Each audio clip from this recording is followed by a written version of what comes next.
Hello, everyone. Welcome to the Parkscope Unprofessional Podcast Hour. This is Joe. I'm doing one of those pre-show announcement things. We recorded this on Wednesday.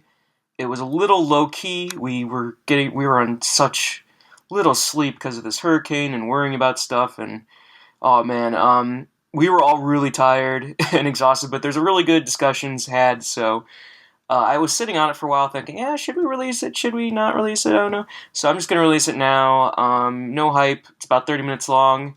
And thanks for listening, guys. And our next episode will probably be after Halloween Horror Nights. So, yay!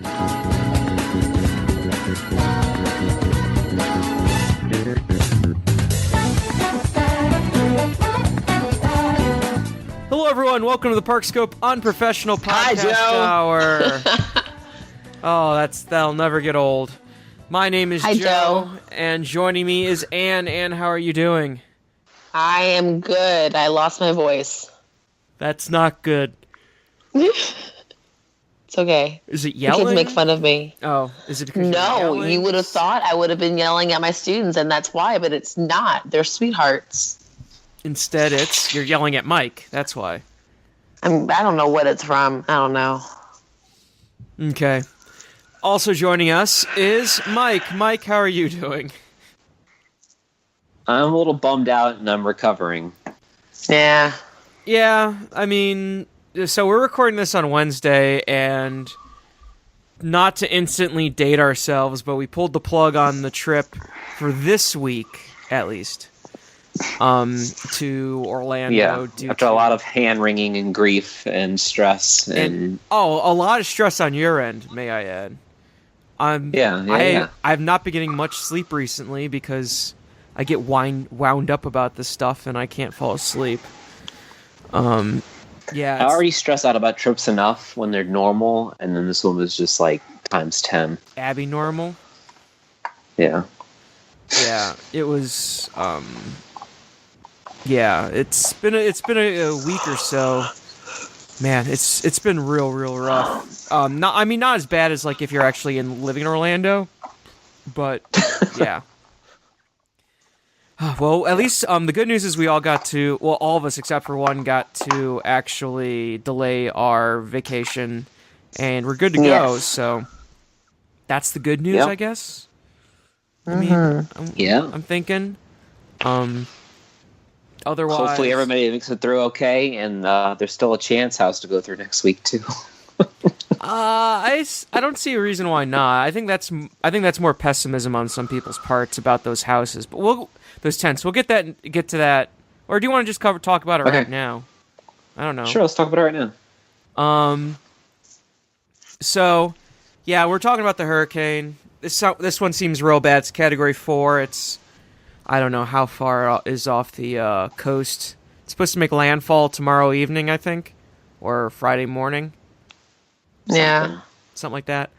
Category 4, they've been evacuating Florida and parts of Georgia. Nick's left Savannah. He's with his which is a good move. Yeah, he's with his parents right now. A bunch of people are leaving Florida or they've moved to the West Coast. Right now, the only parks that are closed are, I believe, Legoland and SeaWorld. Everywhere, and also the Kennedy Space Center because, they're on like the coast right there. No idea what's going on. Sorry, Mike.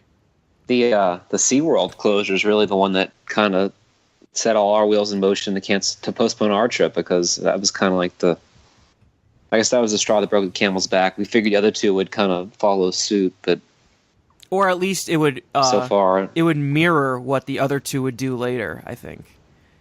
Yeah. And we just looking at everything, and it just kept getting worse and worse, and we just decided to delay it. And the fact that we all worked it out, that we all were able to go down a week later, and how that worked, that was pretty nice. So yeah.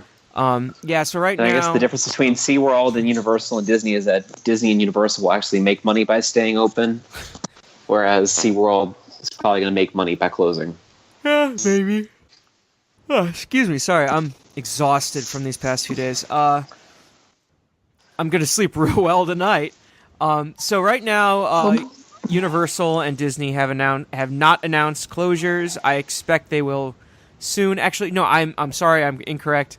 Disney's announced the water parks are closed. I think tomorrow and Friday. Yeah. So, yeah. So they haven't announced any closures yet. You're gonna want to listen to that. I imagine all the parks will be closed on Friday. I would bet that none of the parks will be open late Thursday. And I bet you're gonna see maybe a late start on Saturday, if I had to take a bet. And that's enough to just kind of push us out. We were gonna do Hoop-de-Doo on Saturday, and that got canceled. That's weird. Well, I could see it because of the Fort Wilderness campgrounds. They are not. Yeah, that's the issue. Is that's the campgrounds, and they won't allow anyone on. If the it's windy campgrounds. enough, and they have that lake right there and everything. Yeah. They've had to clean up some trees. Yeah. Mm-hmm. Then also, what was the other part? And also, any flights, all the Southwest flights after 4:00 have been canceled. After 3:20, flying into Orlando have been canceled. So Sean wouldn't have gotten in anyways. So it just kind of all fell into place where it's just like, oh, this happened and this happened, and we're like, wow, we're thankfully we had the ability to delay it. So that's what's going on. I mean, have you guys been stuck in the parks when it's been raining like a ton? Do you have any good stories about that? There's nothing good about being stuck in the rain. Yeah, I know. Michael loves the rain. He Oh. loves the rain. What are you talking about? I just remember seeing him like walk around miserable during Halloween Horror Nights 24 in the rain. Yeah. Yeah, so I actually have two interesting stories. One was like in the early 90s, back when New Tomorrowland just opened, being stuck in cosmic rays for what it seemed like 2 hours due to a torrential downpour that just like destroyed the Magic Kingdom. And the other one was like another 3-hour downpour right when Mission Space was opening. And I just rode that ride over and over again, and then I had to run all the way from Mission Space to the ESPN Club, and the bottom half of my body was completely soaking wet. So that was a rough time. And also, there's one more time. There's another time we were coming back from Epcot, and we were going to the beach club, and you know how you go up that walkway, but you know what I'm talking about, how you go up the hill and you go down the hill. Going up the hill, all the drains were clogged, so it was like you were walking up a raft ride flume, basically. It was just constant water pouring down. So Sounds joyful. Yeah, that was tons of fun. Yeah, so I think we were pretty lucky last year. We didn't get any rain during Halloween Horror Nights. I mean, yeah. That was really lucky for us, anyways. The 2 times I went and the 1 time Mike went. 24 wasn't great, but it wasn't too bad. 22 was a washout. Yeah, exactly. So yeah, it's absolutely crazy down there right now. Our thoughts go out to everyone down there. Stay safe. Blah blah blah. You get the idea. Yeah, I mean, I don't want to belabor the point too much. I mean, yeah. I mean, agreed. You know what to do. I don't want to also drum it up too much. Oh my god, but just we're all thinking happy thoughts. Yeah, just you guys be prepared. Be safe. Don't do anything stupid. Lots of filtered water ready. Yeah, exactly. Yeah. Yeah. So, next up, Shanghai Disneyland a little bit, shall we? Yeah, Shanghai, right? I forgot it was actually a thing, to be honest. The only time I remembered it was when they were talking. Somebody was talking about the Golden Ticket Awards. I think you and Kenny were, and how Tower of Terror won Best Dark Ride and not Pirates in Shanghai. And that's oh yeah, Pirates in Shanghai is a thing still. Yeah. So, there's been a few reports recently. I'm reading this one from from Fortune magazine.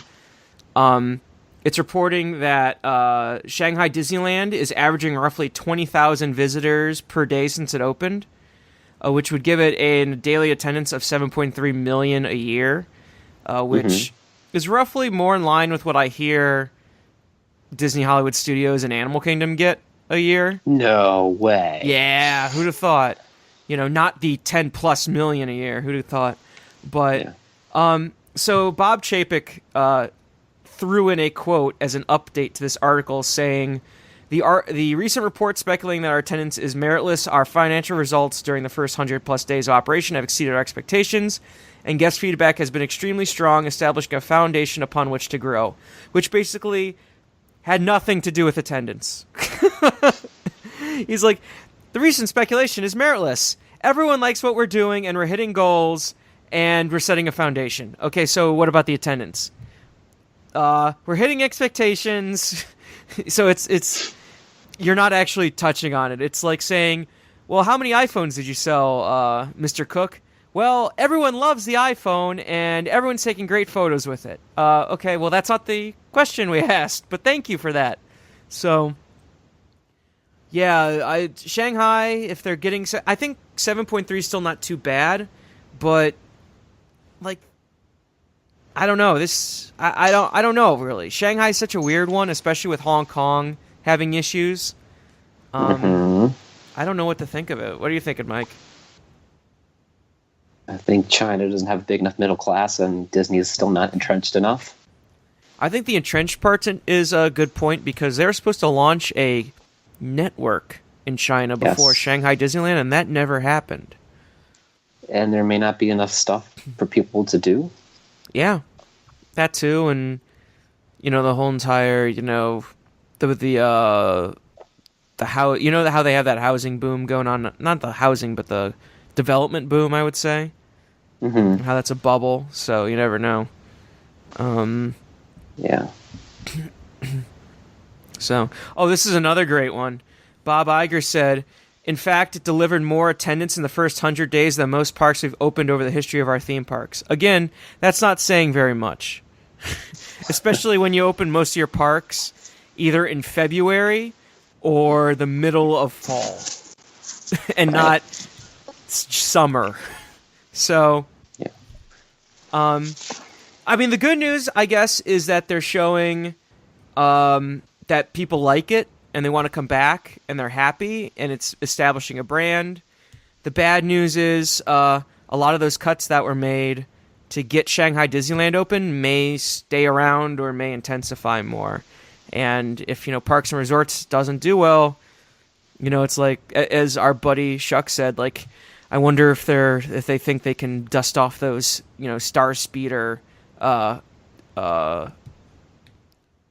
spinners for Star Wars Land, which we will talk about a little bit later. But anyway, that's our Shanghai Disneyland minute, I guess. Yay. It's still a thing. It's still a thing. Yeah, it's still a thing. That's Shanghai Disneyland for you. So also, actually, this is going to be an all Disney episode if we want. We can talk a little Universal at the end. We'll just BS around a little bit. Guardians of the Galaxy, Mike. Ugh. Have you shown Anne the photos? No. Yeah, she's seen the video for Breakout. Yeah. The stupid Tower overlay deer. Yeah. Yeah, it doesn't look good. Even like to the point where it looks like they took the old model, including the fact that they still had like the, they have, how like the corridors vanished and they had that like fake stucco that looked like the building just vanished. It was like really jaggedy. Like they still had that around the doors. It's just like they're not doing anything to it. So, and they're sticking pipes on it because oil refineries are beautiful. Yeah. So another thing I did was I wanted to see McMansion Hell, which is one of my favorite websites, cover this because they talk about those giant mansions that people buy and they get those foam plaster keystones and arches and pillars that they just put on their house. That's what it looks like. They just plaster stuff on this and all that stuff. But I don't know. It looks like it'll have good DirecTV reception with all those satellite dishes on it. Yeah, that's an unfortunate mess.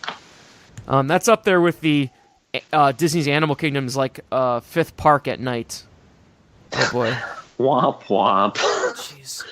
Yeah, that as you said earlier, Mike, that went away real quick. Yeah. Yeah. Nope. Yeah. Yeah. I'm exasperated from this stuff. So let's talk some good Disney stuff, shall we? And I don't think you saw this, but Disney on Sunday revealed a new live show in Liberty Square. I tried opening it up, and for some reason it wouldn't open. So all I know is that there's a new show opening in Liberty Square. So tell me about it. It stars the Muppets. And they are in the streets above. They're in like the windows above Liberty Square, and they reenact the signing of the Declaration of Independence and Paul Revere's ride, I believe. And they do it. They do it in traditional Muppet wackiness and jokes and meta commentary. You know, it's sort of like how they did a lot of their other presentations. Their presentations. Yeah. They're in period, like Muppet Christmas Carol and such. But Muppets belong at Hollywood Studios, so I don't. That's why they're getting Pizza Rizzo. Yeah. Well, here's the thing. It's like I agree with you completely, but I mean, it also still fits. But I don't agree that it should be here, especially when you have a park that needs more to do. So, like, I'm happy they have it at. It's not like it doesn't fit in Liberty Square, in my opinion. It's just, why don't you do a live show in Hollywood Studios? And why is the Muppet Mobile Lab being brought out of retirement in Epcot? Why can't it go to Hollywood Studios? It's that kind of thing. This whole thing is so hilarious and bizarre because the Muppet Show has been canceled. Oh, yeah. And it just shows you how long things take, because all these new things are opening within the span of a couple months. So it's like it was planned, to coincide with the new season of the Muppets, probably. Uh-huh. And yeah, that didn't work out. Yeah. It's like you have Pizza Rizzo at Studios fixing to open. You have Muppet Mobile Labs that just got back, and then this Liberty Square thing just started. So it's like it was definitely an intentional series of events, and yeah. Their sequel to the movie bombed, and their show bombed. Not a good look. Yeah. So, but I'm sure the Liberty Square show is pretty good. Yeah, it seems pretty good. It seems to have the humor and the kind of the pathos that the Muppets have that was kind of missing from the show even. So yeah. It sounds like a return to form, really. So that's good. That's good. Let me see. I'm trying to find a photo. I retweeted out real quick, but let's see. So this was a photo of Muppet Mobile Labs backstage in it was backstage at Epcot, and it was like halfway disassembled. You remember what? Did I send that? Did I send that photo to you guys? No. You don't like this. Well, I mean, that's besides the point. Let's see. Did I send it to you? That's Saturday. Okay. Nope, I didn't send it to you. Moving right along. So anyway, it's interesting because it was behind the scenes Epcot, and it was like partially taken apart, and they put it together. But my favorite part was way in the back. In like the back of the scene, you could see all the old benches from the Norway movie theater. Oy. So that's exactly where Muppet Mobile Labs was. So, okay, moving right along. Let's talk about some Star Wars Land rumors. That sound good, Mike? These crazy crackpot rumors, insanity. Like. So, let me get impressions from Anne. I'll read out kind of what's going on here. So, this comes from miceage.com. And they say that Universal wants to create an immersive Disney wants to create a leapfrog the competition, Universal Studios, by creating an immersive Star Wars environment. So that's where I got that Universal thing. So the idea is they want to do a Renaissance Fair cosplay on a theme park level. Shops and dining would be hyper-themed and operate like elaborate dinner theaters and living history museums. Visitors will be guided through large plot-filled stores that take them through multiple environs before they board. Oh, that's the e-ticket. Sorry. So, Anne, what are you thinking about Renaissance Fair cosplay as Star Wars level? There was some type of drunken shenanigans that resulted in them making this decision. Clearly. That makes no sense at all. Well, they still don't get it, do they? They don't get it. Like, they don't get it. Well, the problem is they don't get why Wizarding World is so popular. Yeah, and also like they're paying minimum wage for college program students. Do you think they're really gonna, live out these roles and such?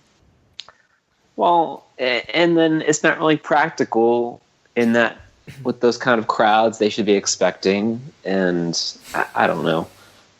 And it's not really, you're not visiting any place that really connects with you. It looks like Star Wars, but it's not like a real place like the Wizarding World environments are. I'm sure it'll be really nice. Mm-hmm. But I see a lot of this as like a lot of overly ambitious blue sky type stuff. Yeah, I get what they're saying. It just doesn't seem practical to me, and they don't quite seem to understand things still. Yeah, but I mean that's kind of par for the course with Disney. They kind of just again, the whole entire. All of a sudden, people liked foam on their beverages, and we had no idea why. That kind of thing. Well, yeah, it's like the rumor that they want people to walk around speaking Na'vi at Avatar Land. Nobody's going to care. Oh yeah, that's another. There's no connection to that. Whereas people aren't going to have a connection with random Star Wars characters either. I don't know. I'm sure it'll be nice. Yeah. So, what are your thoughts, Anne?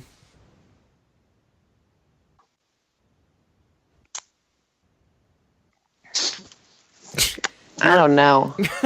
You are speechless. I'm speechless. Yes, clearly. Okay, so let's go into the two rides real quick. First one. There's going to be 2 e-tickets. The first one, well, first of all, there's supposed to be originally 3 rides, but one was cut because Disney World didn't want to build it.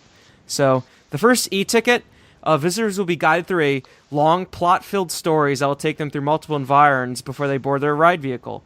In the case of the Millennium ride, codenamed Big Bird, the experience would involve moving between multiple pre-show theaters, setting up the plot, and what tasks you must complete once you board the Falcon and launch into space. And if you fail at your assigned tasks, a happy ending is not guaranteed. What are your thoughts on that, Anne? Sounds like it could be interesting, but it also sounds like what is it that everyone's going to right now? They go solve the puzzle and then at the breakout room, escape room. Yeah. Sounds like an escape room to me. Maybe. I mean, it'll be on a ride. You have to remember things and solve puzzles, but at the same time, you have to do that. What about foreign language people? I mean, Disneyland's the place where every single ride has all the different narrations and stuff for all the different languages, so...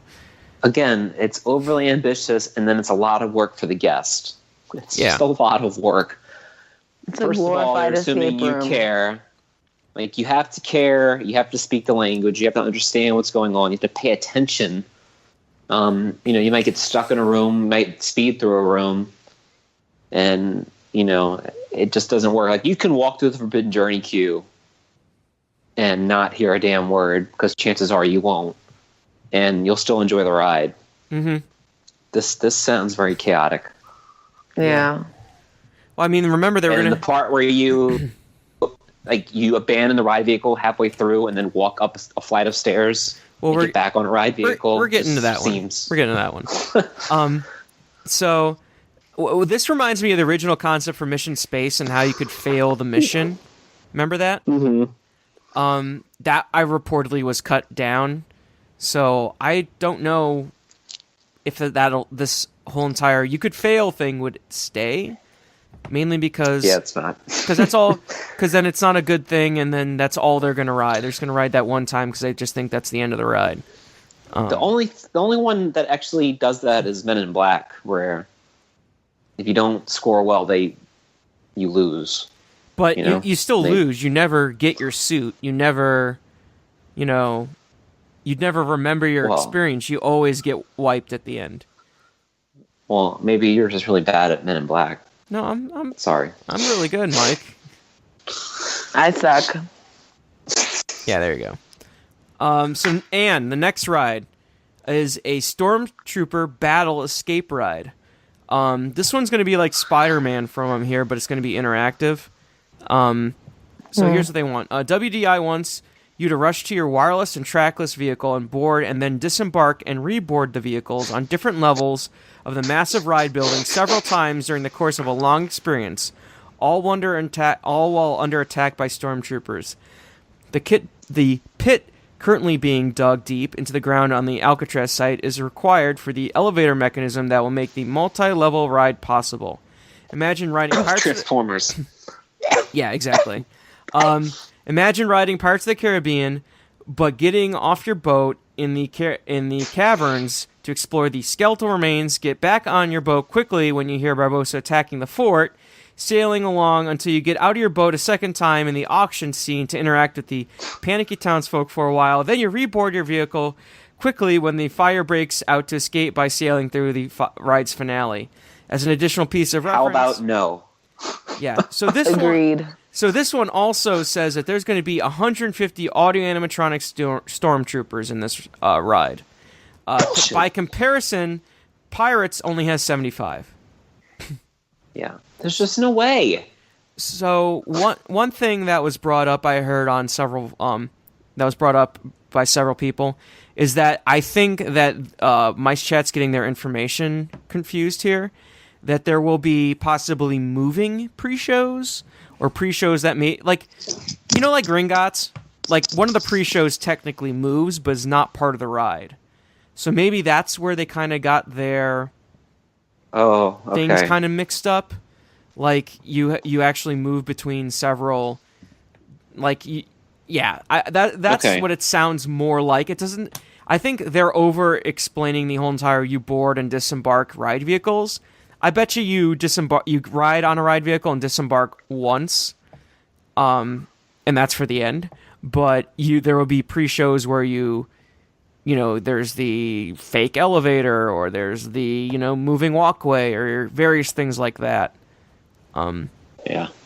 The whole thing just seems far-fetched. Especially the 150 audio animatronics. I think even if they were just 150 static figures would be a little hard to believe. That's a lot of figures. Yeah. Sean brought up, though, pretty well that even if they are AAs, there's not much you need to do for stormtroopers. The hard stuff's the face. Yeah. And if they're just standing still, they can just rotate and be fine. If their arms move up and down very easily into a battle-ready position and then a resting position, and they're still holding the gun, that's like, what? 2 or 3 actuators, a few joints, and that's it. Yeah. So, anyway, that's what that ride is. So, Anne, what are your thoughts? It's, doesn't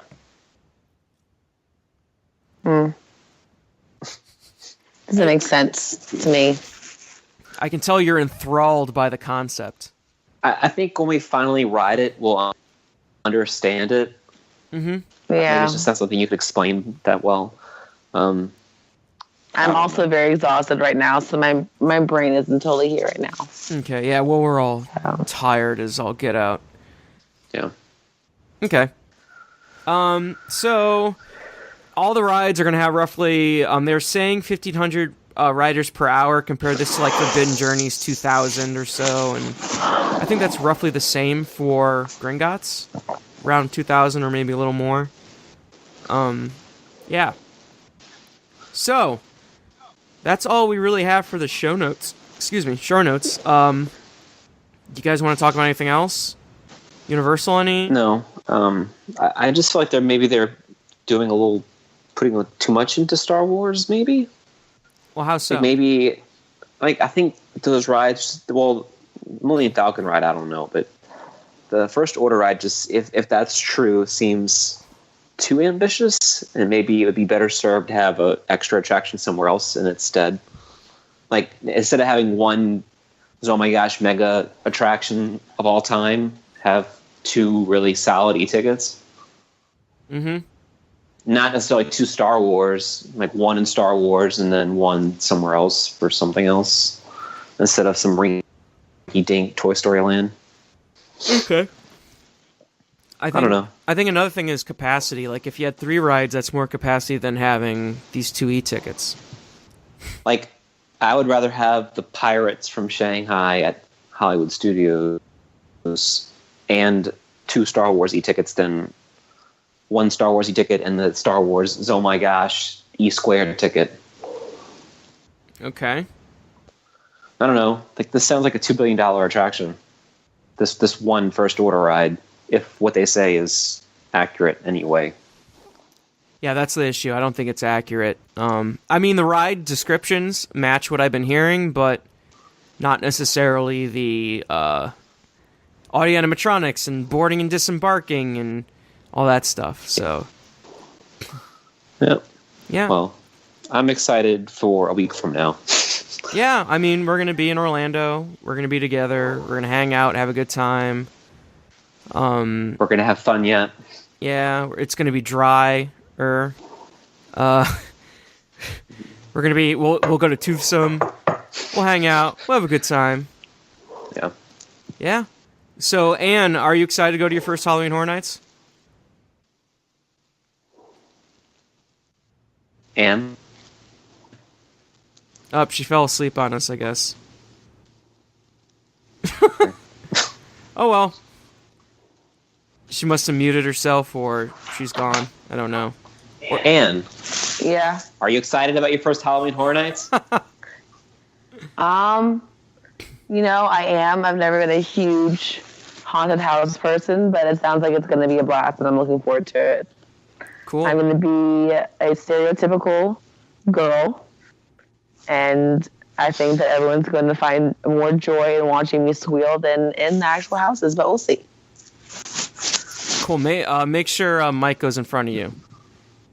Or Apparently, I'm required to go first okay, that makes sense. Yeah. for my first house. Yes, you are. That is a requirement per the Poor Judgment crew. Yes. And then you had a question for Joe, right, Anne? Remember at dinner? Yes, I do have a question. Yes. Which ride are you more excited to ride, Kong or Hulk? I'd say Kong. Why? I've been on Hulk. I mean, like, it's the same ride. Hulk's the same ride, and I'm excited for the soundtrack, but it's still kind of the same. Yeah. So, what are you missing most about this weekend, Joe? This weekend? Yes. Uh, What are you missing most about not being there? I don't think there's anything I'm missing most about not being there because we recreated everything next weekend. Except for Lane. Yeah, except for Lane. But that's the thing. I'm not missing Lane this weekend. I'm missing Lane next weekend.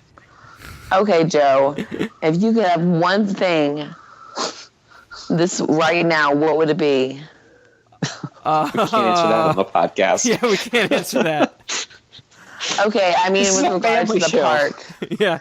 With regards to the park, Joe. Goodness me. Like how so? Like just being somewhere or like that? Being somewhere or having something, riding a ride, something. One thing, what would it be? I was looking forward to trying a little bit of Toothsome tomorrow if I went. That's up there. It was on the spreadsheet. It was on the spreadsheet. What else? That was up there. The stereotypical answer for me were those awesome pretzels at Halloween Horror Nights. Aha, there it is. Damn it. There it is. Killed it. I fell into the trap. Yeah, Oh, Mike. you did. I am ready. I am ready. You're ready for Halloween Horror Nights? Even more lead up to this trip now. Yeah, I'm ready. You ready? I'm ready. I'm already packed. Well, Earl's not excited. I'm still partially packed. I need to, I don't know, look through my stuff again. Are we staying in the same room? Or is that... I forget. We'll figure that out. I don't know. We could. I think we should probably still keep looking for universal rooms every day, just in case. That's what I'm going to do. I'm going to keep looking at Cabana Bay, because I'd rather stay on site. And we can always cancel what we have. But... Yeah. Hey, you know, we have it, so... Yeah. Yeah, I was pretty psyched for a fleeting moment that at least my downgrade would be Cabana Bay.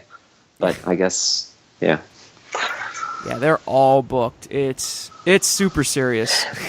I guess this might fit in, but like I found it odd or surprising, or maybe not, that I was able to get the same repository reservation as we had this week. So I'm guessing maybe it's not that booked up.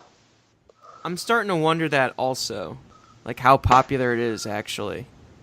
Because I even messed up and told the guy October 13th because I had the math wrong in my head. Mm-hmm. And October 13th we could have done at 9:15 as well. Weird. So, yeah. I don't know if they just give you whatever you want when you call up and ask within reason, or. But I mean, I was pretty surprised. It's a Friday night. And it's pretty late in the event at that point. So yeah, whatever. I'm excited to do it still. Yeah, I'm wondering. We had our out. we could have canceled and got our money. Nope, we're stuck. It's gonna be fun though. It is gonna be fun. And if we get those express passes, that'll be cool.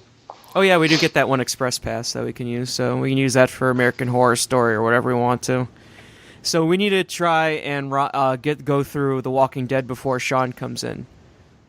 Yeah. Sound good? Okay. The world is our oyster next Thursday. Yes, it is. When are you guys going to get in Thursday? We'll still Good working question. that out. There is no perfect. There's no perfect answer for that. Unlike Lane or Nick, we now have like an easy distance to travel. Mm-hmm. So no matter what, you're screwed. Because even if we left when she got off of school, we would still get there late. And if we left Thursday morning, we'd get there at a bad time. So it's like, I would almost rather get there late or early. You know, leave Wednesday, you get there super late at night, and get some sleep. Yeah. Instead of getting up early and having to be up for Horror Nights until possibly 2 a.m. And you get to pick me up from the airport. Yay! Yeah, So I'll see what I can do as far as getting a place to stay Wednesday night. Yeah. All right, cool. Well, is there anything else you guys want to talk about? Nope. We're gonna get some ice cream and watch Survivor. Nice, have fun. So, Anne, where can we find you at? At Parkscope Anne. There we go. Mike, where can we find you at?